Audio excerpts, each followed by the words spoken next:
The first time I noticed the cabins, I was hiking through the back edge of my property with my dog, Jasper. What should have been forest and deer trails was now a row of foundation slabs and a black SUV with a HOA security decal parked beside it.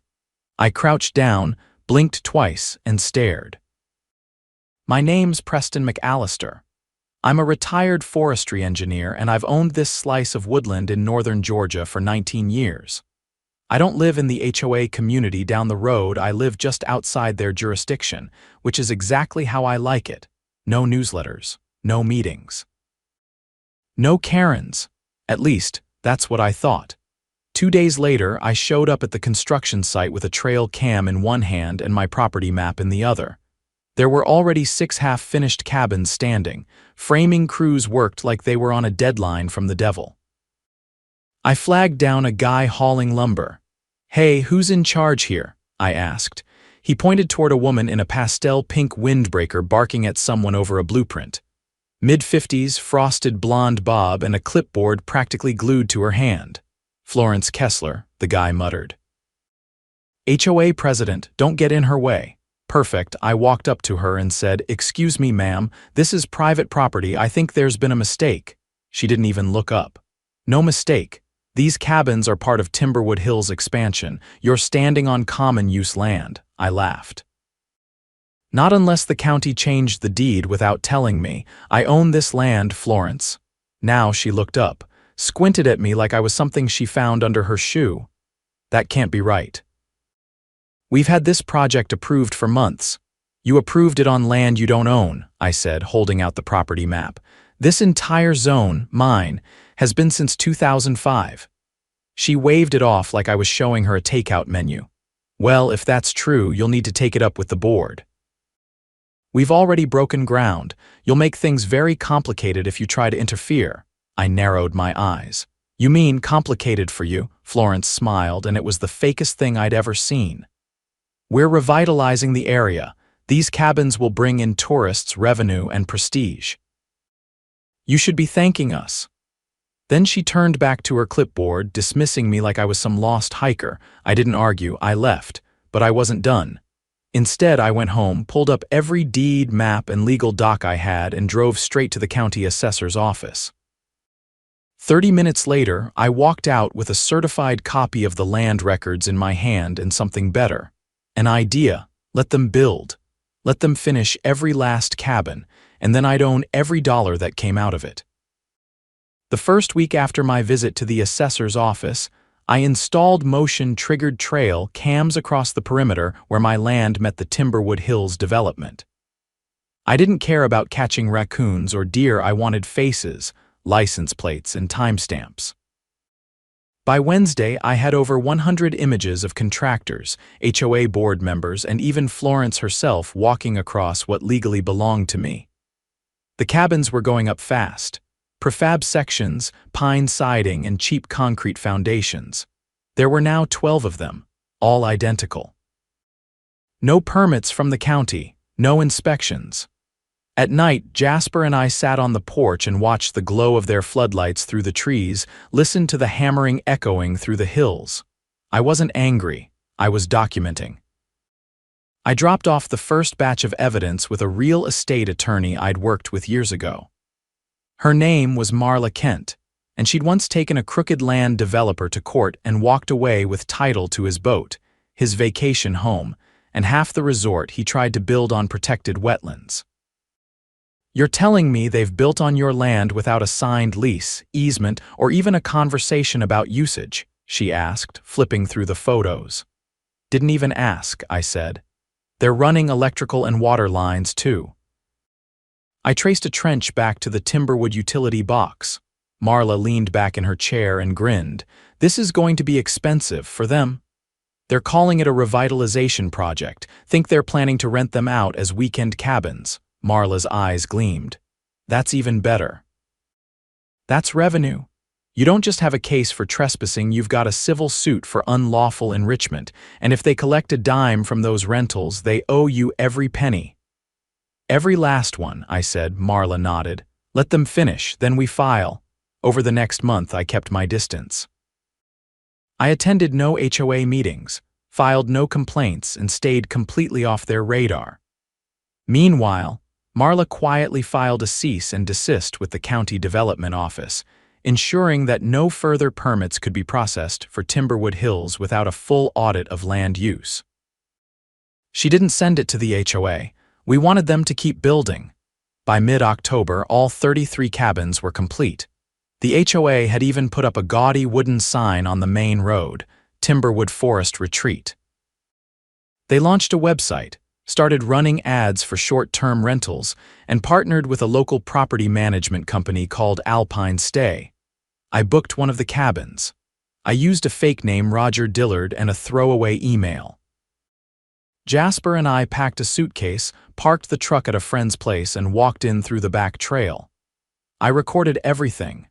The keyless entry, the guest welcome packet, the laminated rule sheet that mentioned the HOA by name. Inside the cabin, there was branded stationery, a mini fridge stocked by a Timberwood vendor, and a QR code for booking firewood delivery. When we left the next morning, I had everything I needed. Receipts, photos, a copy of the rental agreement, and proof of commerce conducted entirely on my land. Marla filed the lawsuit the next day. We didn't go to the HOA first. We went directly to the Superior Court of Fulton County and filed a civil action against Timberwood Hills Property Owners Association, Florence Kessler, and Alpine Stay Management, citing unlawful trespass, illegal construction, operation of a commercial enterprise on private property, and unlawful enrichment. We requested an immediate injunction to freeze all rental activity. 3 days later, the court granted it. Marla served the injunction in person. "I think you'll want to read this," she said, handing Florence the thick envelope in front of a dozen stunned board members during one of their open-to-the-public meetings. Florence opened it, read the first 2 pages, and turned a shade of gray I didn't know skin could produce. "You can't be serious," she said. "You built 33 income-generating cabins on land that doesn't belong to you," Marla said. "And now, every dollar you've made, are making, or will make from that enterprise is subject to seizure." Florence's voice dropped. "We were under the impression that the land was common use." "No," I said, stepping into the room, "you were under the impression that I wouldn't notice." The meeting dissolved into chaos. Some board members were whispering furiously, others asking if they were personally liable. One guy looked like he was about to throw up. Florence tried to regain control. "This can't be right. There must be a mistake. We had maps. We had surveys." "Show them," Marla said. Florence didn't move. "We'll wait," Marla added. Finally, one of the board members, a guy named Ted, stood up and fished a manila folder from his briefcase. He handed it to me without making eye contact. Inside were 2 maps. Both printed off a free online parcel viewer. No stamps, no surveyor signatures, no official records. "You based $1 million rental expansion on Google Earth," Marla said. Ted looked like he wanted to disappear. I handed the maps back. "My deed predates your HOA by nearly a decade. You had no right to touch anything on that land." "We don't have the money to settle this," Florence said quietly. "I know," I said. "That's why I'm not asking you to settle. I'm asking for full damages."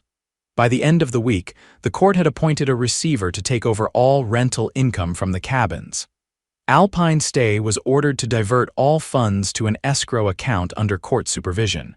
I didn't touch a penny yet, not until the court rendered its judgment. But the damage inside Timberwood Hills was immediate. I wasn't the only one Florence had alienated. 2 board members resigned. A third went to the county to report unpermitted electrical hookups. A fourth called a local reporter, and then came the police. Apparently, the trench dug through the utility easement had damaged a municipal water line. A contractor had used a borrowed permit number from another job. When the city inspectors dug into it, they found records altered by someone in the HOA's planning subcommittee. A criminal investigation was opened.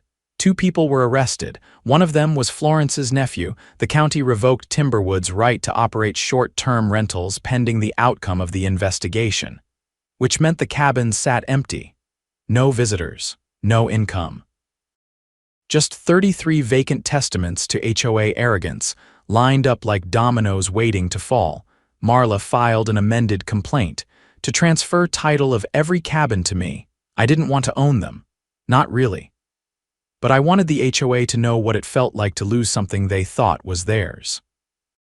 And the court agreed. On a rainy Tuesday morning in January, I stood outside Cabin 7 with a county official, a locksmith, and a title transfer form. "Congratulations," the official said. "You now own 33 cabins." Jasper barked once like he understood. Florence didn't show up. Neither did anyone else from the board. I changed the locks, updated the deed, and made a phone call to a local veterans housing nonprofit. By spring, every one of those cabins would house someone who needed a permanent place to live rent-free. On my land. Let the HOA choke on that. The first time I saw Florence Kessler after the court handed me the titles was at a zoning board hearing she hadn't planned on attending. I wasn't there to gloat.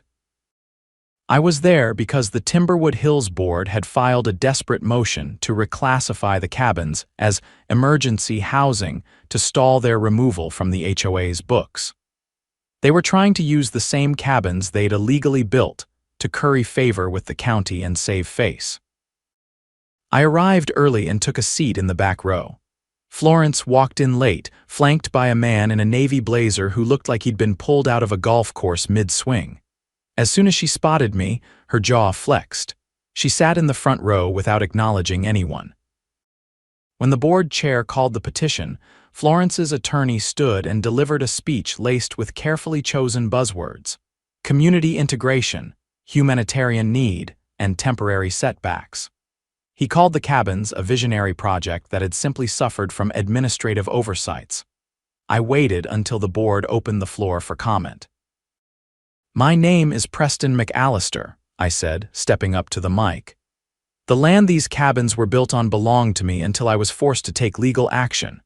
The HOA never requested permission, never negotiated, and never followed county building codes. They fabricated property lines and misrepresented ownership to contractors and vendors. They're not visionaries, they are trespassers." The room fell silent. Then one of the board members, a woman with a tablet in her lap, tilted her head. "Mr. McAllister, are you saying the HOA knowingly built these structures on land that wasn't theirs?" "Yes, and I have the court documents to prove it." I handed over copies of the judgment, the injunction, and the final ruling transferring ownership. They've already lost the cabins.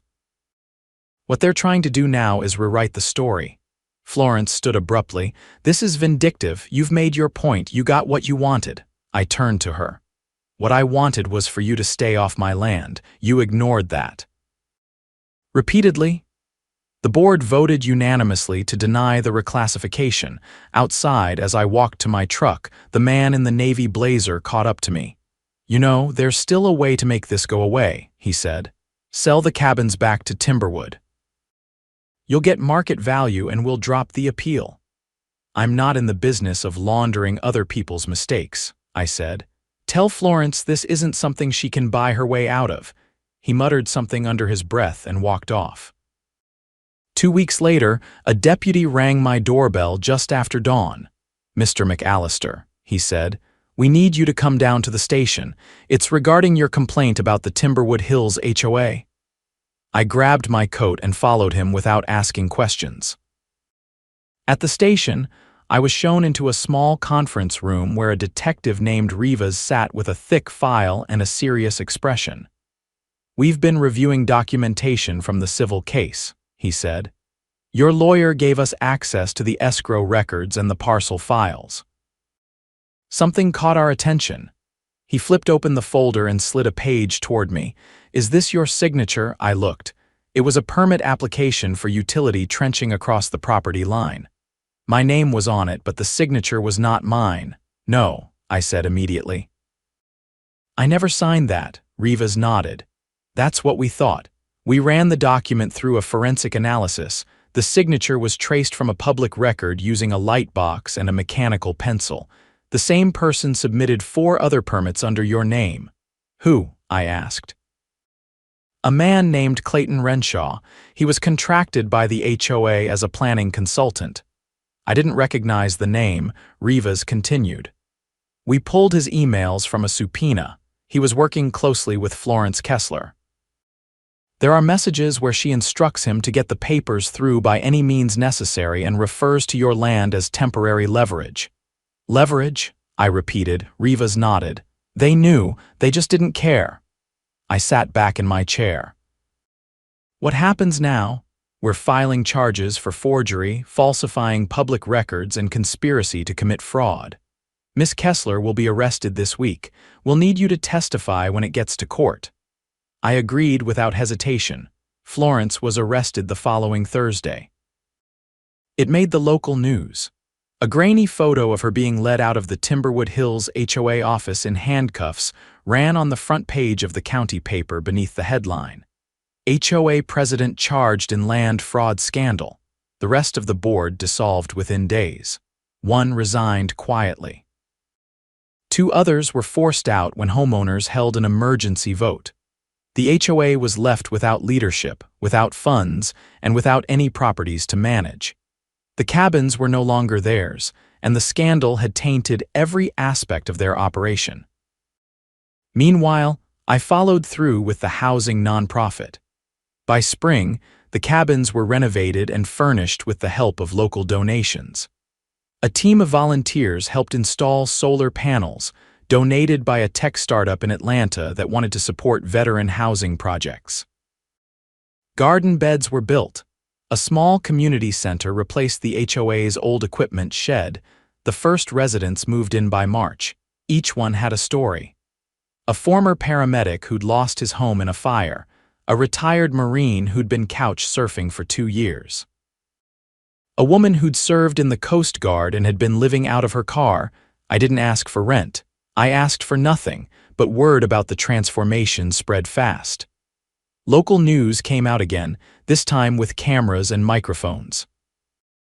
They interviewed residents, volunteers, and even the county commissioner, who called it one of the most inspiring acts of community restoration this county has ever seen. I didn't give interviews. I just stood in the shade with Jasper, watching kids ride bikes between cedar cabins that had once been built as luxury getaways for tourists. Now they were homes, filled with laughter, music, and second chances. The civil suit ended with a final ruling in my favor. The court awarded damages, but most of the HOA's accounts had been drained, covering legal fees and fines from the zoning violations. I didn't bother collecting what was left. The final blow came from the State Housing Board. After reviewing the evidence from the criminal investigation, they voted to decertify Timberwood Hills as a registered HOA. Without that certification, they lost their authority to enforce bylaws or collect dues. The association, for all legal purposes, ceased to exist. Residents who had lived in fear of arbitrary fines and surveillance were suddenly free. They held a block party in May. I was invited. I brought cornbread and a cooler of sweet tea. People I'd never met shook my hand, thanked me for what I'd done. I didn't tell them that none of it had been planned, that it had all started with a walk through the woods and the sight of concrete where there should have been pine needles. All I said was, I just wanted to protect what was mine. And somehow, along the way, I'd helped give something back to them too. By late spring, the cabins had been transformed into a functional neighborhood. The nonprofit had named the project Pine Haven Commons, and the residents had taken to planting flowers along the walkways and hanging wind chimes from porch beams. The air smelled like lilac and fresh soil, and for the first time in months, I stopped expecting drama every time my phone buzzed. That didn't last. One morning around 6, I was feeding Jasper when I noticed a drone hovering just above the tree line near my back fence. It wasn't some kid's toy either. This was a commercial quadcopter, the kind used for aerial surveys or real estate photography. It hovered in place for a few minutes, then zipped off toward the road like it had finished its job. I didn't like it. I called Marla and told her what I saw. She didn't hesitate. "That's not good," she said. "Someone's either building a case or planning something they don't want seen from the ground."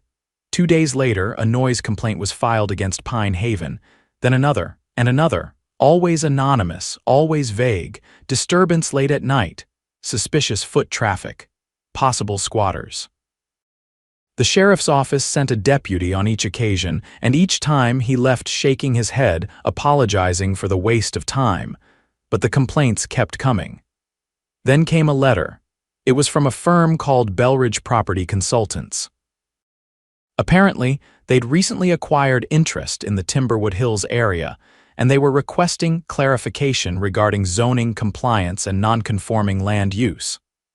The letter was careful legalese wrapped in politeness, but the message was clear. Someone was preparing to challenge Pine Haven's legitimacy. I brought the letter to Marla. She narrowed her eyes, flipped the envelope over, and read the return address again. "Belridge works exclusively with asset recovery firms," she said. "They don't send letters unless someone's paying them to find a loophole." "Florence?" I asked. Marla shook her head. "She's out on bond and has a gag order, but someone else could be pulling strings, someone with money and an axe to grind." I didn't have to wait long for confirmation. A week later, I got a call from Detective Rivas. "We reopened part of the investigation," he said. Turns out Florence wasn't working alone.